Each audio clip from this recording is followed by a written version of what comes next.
SOMNIPHOBIA. Some stories end not with an answer, but with an absence. A space where the truth should be, and simply is not. History keeps only a few.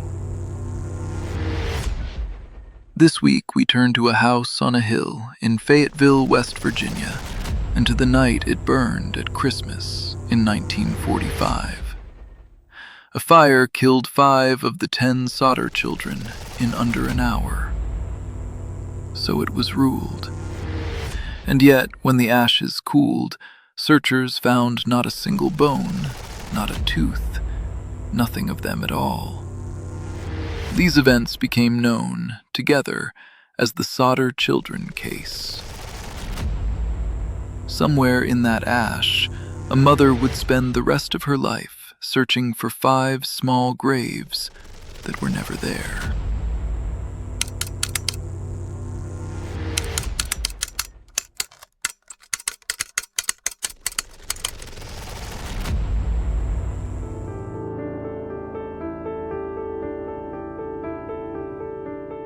The story we follow this week turns on a single, unbearable idea: that 5 children could vanish from a burning house and leave nothing behind. Nothing at all. To understand how that became possible, we begin with the man who built the house. He was born Giorgio Soddu in Tula, on the island of Sardinia in 1895, and crossed to America at 13.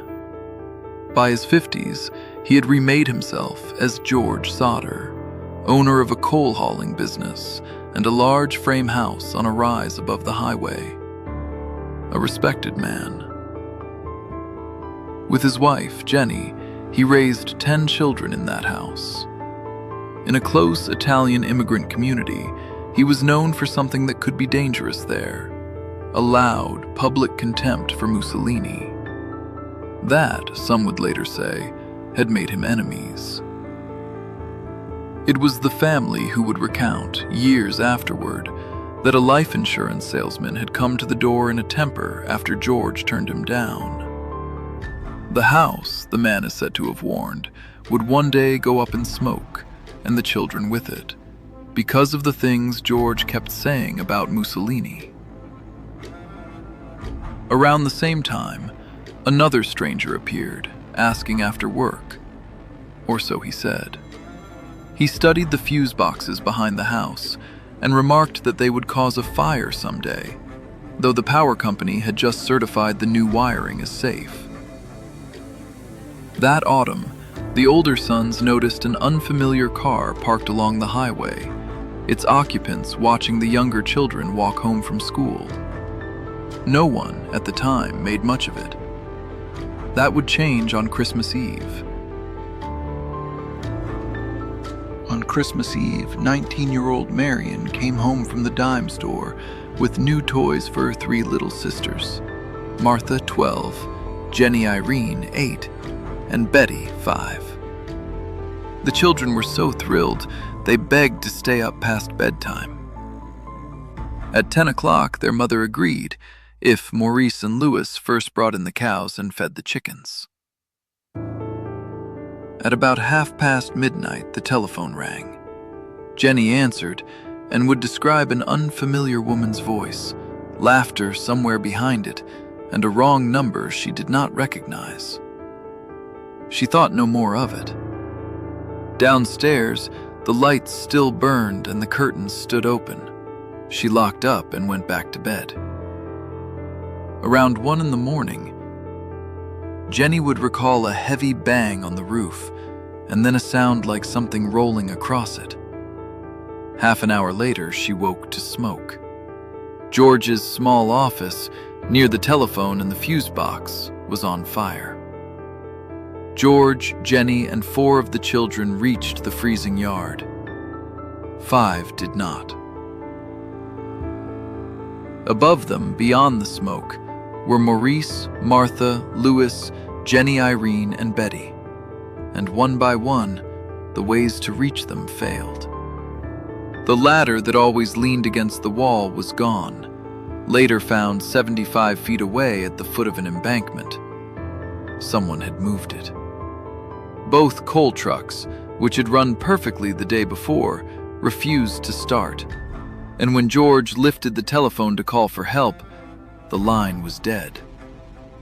A repairman would report later that the line had not burned through.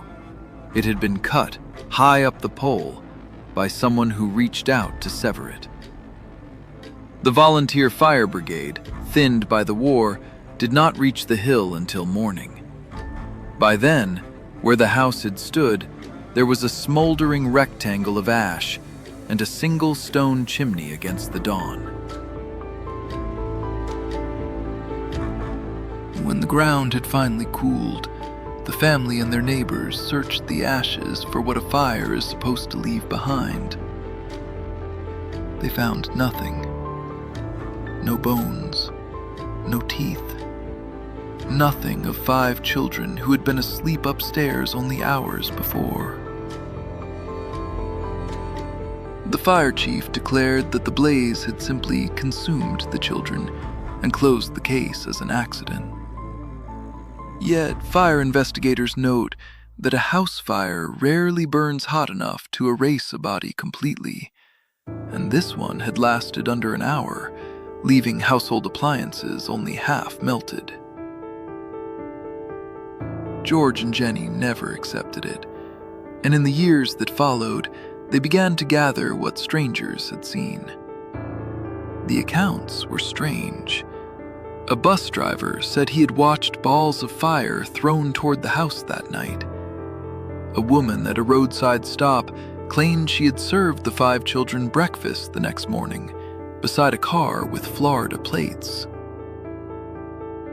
A Charleston hotel keeper, Ida Crutchfield, would say the children had arrived a week later, with 2 men and 2 women who spoke only Italian when she came near. J. Edgar Hoover's FBI declined the case as a local matter, and so in 1949, the family paid to dig the site themselves and sent the few small bones that surfaced to the Smithsonian. The report judged they had come from someone aged 16 to 22, with no sign of fire, most likely from the fill dirt George once hauled in to level the lot. Jennie could not let it rest. For years, she burned chicken and pork bones in her own kitchen stove, watching them char but never vanish, proof enough to her that bones endure. So where, she asked, were her children's? 80 years on, the case remains officially an accident, and to those who studied it, an open wound. The wound never closed. The first explanation is the simplest, the one the authorities chose. Faulty wiring set the house alight, and the fire did the rest. In its favor is the plain fact that old wooden houses burned fast. Against it stand the newly certified wiring and the complete absence of any remains. The second explanation is darker, that the fire was set and the family's suspicions were sound. Here, the small things gather into a pattern: the severed line, the vanished ladder, 2 dead trucks, the stranger at the fuse boxes, the car on the road. What it cannot explain on its own is the fact that shadows all the rest, where the 5 children went. The third explanation is the one the Sodders came to hold, that the children never died that night, but were carried off, taken. It alone makes sense of the roadside breakfast, the children at the Charleston Hotel, and the empty ashes. And in 1968, it seemed briefly to answer itself. An envelope came from Kentucky, holding a photograph of a man who resembled a grown Lewis, inscribed to a brother named Frankie. George hired a detective to follow the lead. He was never heard from again. What this case asks of us is not belief, but honesty about the size of what we cannot know. 5 children were alive on a hill at Christmas. By morning, there was no fire hot enough, nor any grave to hold them. The Sodders raised a billboard on Route 16, 5 faded faces above a standing reward, and kept it there until Jennie died in 1989. Sylvia, 3 years old that night, and the last of them, carried the story to her own death in 2021. 80 years on, there is no bone, no grave, and no answer.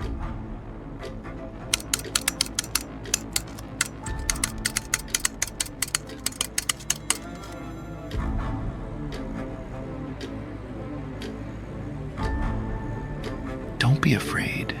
It's just us. Subscribe.